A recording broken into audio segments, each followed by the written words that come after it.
Thorne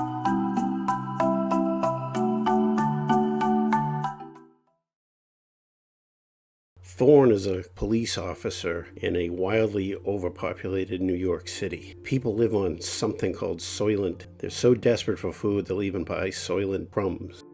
Too many people, not enough resources, and apparently global warming. Joseph Cotten plays a big muckety-muck murdered in his apartment, which includes a woman named Cheryl, who's part of the furniture. Cotten knew something and was going to reveal it. Thorne is Chuck Flippin' Heston, so of course he's going to take the bull by the horns and investigate why Joseph Cotten was murdered. That Thorne is trying to solve one murder in a world of billions who can barely breathe gives his character warmth.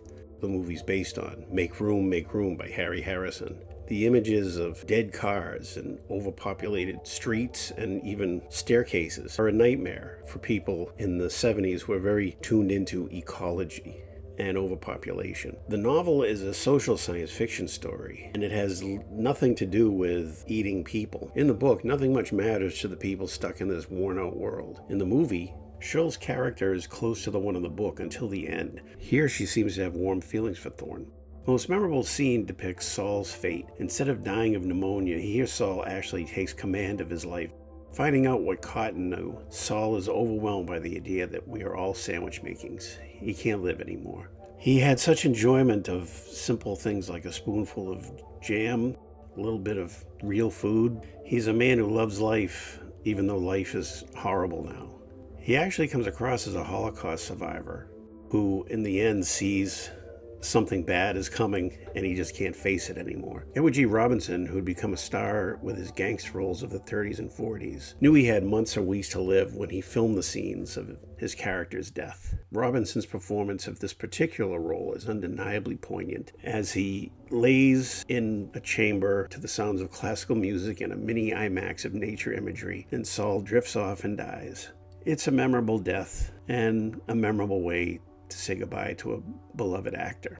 In his final moments, Saul whispers something to Thorne. Thorne then follows the trip Saul's body makes to the Soylent Green factory, and the thriller plot plays out. Heston plays Thorne without the superior edge of Taylor in Planet of the Apes. Thorne is a decent guy, someone we could imagine drinking a green beer with. It's almost touching in a Raymond Chandler way. Thorne's dull righteousness going down some very mean streets to learn who killed the rich guy, going up against the police department, which wants the secret of Soylent Green buried with Joseph Cotten's character. Why does this guy care to find answers when no one else wants to hear them? That's what makes the character more than just the good guy.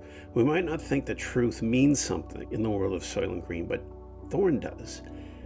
So we follow his search for a MacGuffin that turns out to be 40 million New Yorkers. Yes, Soylent Green is people, but beyond the punchline, the most interesting part of the movie is its depiction of this incredibly cramped future, where people could go their whole lives without simple things that we take for granted now. It's a better movie than it should be, considering the making of it. It's another of the 1970s depressing science fiction films, along with No Blade of Grass, ZPG, some others that were just the style in the time. But as a depiction of a nightmare future, Soylent Green is really worth seeing again.